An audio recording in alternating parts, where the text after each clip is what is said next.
everyone, my name is Yolanda Rodriguez, and today I'm going to be going over one of our lower body exercises, step-ups. Now, there are a couple different variations that we can use to do step-ups. I'm going to start by going over the most basic technique, and then we'll go into some of those variations. Now, step-ups is a great functional exercise that targets both the hip extensors and the knee extensors. This is something that's useful in motions such as running and cycling. So every time you push off from one leg to the next when you're running, you do that by extending your hips and extending your knees. That will allow you to produce enough force and it'll ultimately generate more velocity and more acceleration when you're running. This motion can also help improve your running economy or how efficiently you use your energy. Now, step-ups are a full lower body exercise, but primarily we want to target the quadriceps and the glutes. So to warm up, we'll want to focus on these major muscle groups. The beginning portion of our warm-up is primarily to increase body temperature or increase our muscular temperature, and this will help prevent injury from overstressing the muscles. This can be done by doing a couple of light strides or acceleration drills, or you can do some jogging on the treadmill or some cycling as well. Then we'll want to do some dynamic stretching that addresses the target muscles and activates those key joints. So exercises such as knee to chest, quad stretch, piriformis activation, front to back leg swings.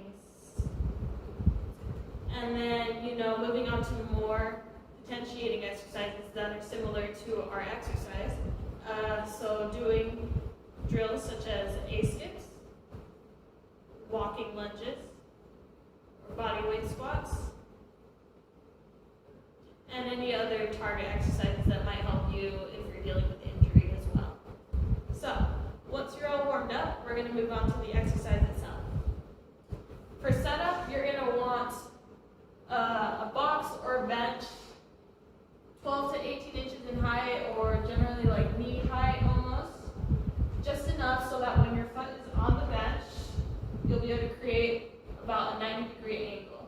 For safety reasons, using a box with grippable surface on top would be best, but for now I'm going to be using a bench because that's what's available to me. Alright, to start, you're going to want to stand in front of the box or bench that you have. You're going to want to stand far enough away so that when you place your foot up, your body is going to be perpendicular to the floor, and you'll have that 90-degree angle. Now when you place your foot on top, you don't want to be on your toes, you don't want to be on your heels, you want to be flat. So make sure whatever you're stepping up on is large enough to give you that stability. Then the movement from here is simple. All you're going to do is press up and forward with your lead leg until your trail leg comes and meets. Again, you want your body to be in line. Now for safety, you want to make sure that when you're in this starting position, that you're not pushing off of your trail leg. You want your lead leg to do all the work. You also want to make sure that you're not hinging at the hips or curving your back. That can add some stress on your back, cause injury. You want to avoid that. So again, up and forward. Your trail leg comes to meet your lead leg. Stepping down, you just reverse the motion. And if you want to alternate, you set up for that, or you can do the same leg either way. Also keep into account, when you're stepping down, you want that to be in a controlled manner. You're also working that eccentric contraction on your way down. And another thing to think about is stepping up as well. You don't want any knee valgus or varus, because that can add loaded stress on the knee as well. Now, there's a couple different variations that we can do to increase the intensity of a step up. One of those things is to add weight. So we can use a barbell.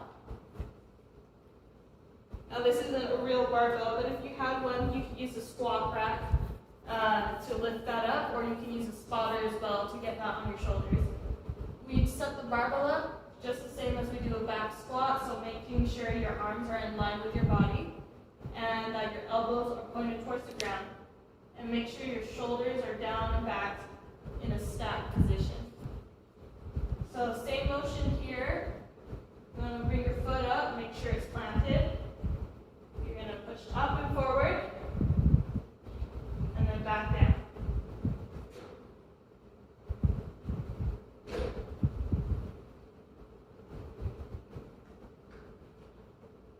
We can also use dumbbells as an added weight. So you would hold the dumbbells just like you would in a farmer's carry. And same thing, you want your shoulders down and back in a stacked position.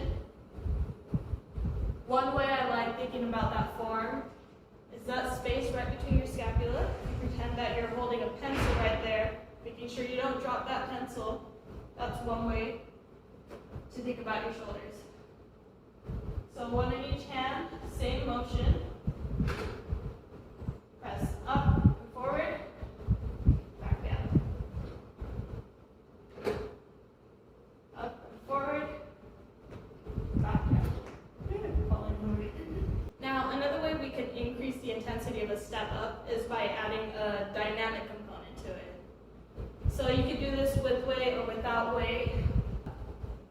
But when we step up here, instead of bringing your trail leg to be your lead leg, you're going to bring it straight up into a 90-degree angle. So showing that without off the bench, 90-degree angle meaning 90 hip, 90 knee, 90 ankle, 90, 90, 90.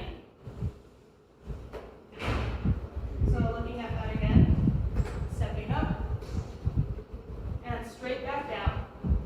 And again, stepping up, straight back down. Now in addition to that, we can also use a backwards lunge to add to it. So same thing. Stepping up, straight up, you bring your trail leg straight back down, and instead of just stepping your lead leg down, you're going to go straight to a backwards lunge.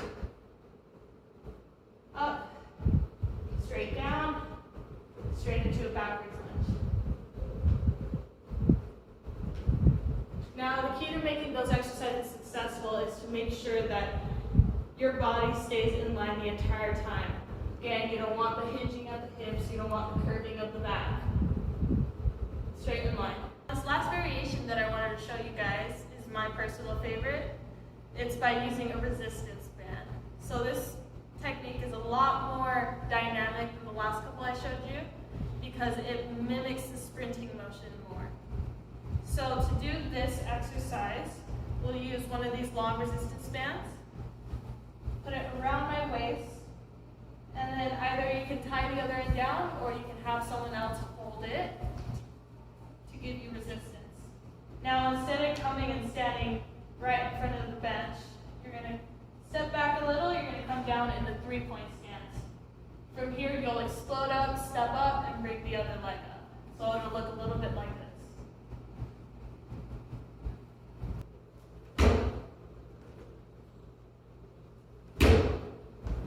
One of the main things that's different about this variation is instead of, being perpendicular like the other ones, during the entire motion you're going to be at that lean forward that you have in the sprinting motion.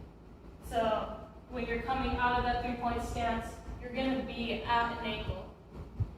And furthermore, with this resistance band, the hardest part is going to be when you're at the top of the bench, because that's where you have the most resistance. So again, looking at this technique, you want to keep your body in line the entire time. So that's all I have for you guys today. Just a couple simple variations we have for step-ups. If you have any more ideas that you want to add to this, feel free to leave a comment below. All right, thank you guys.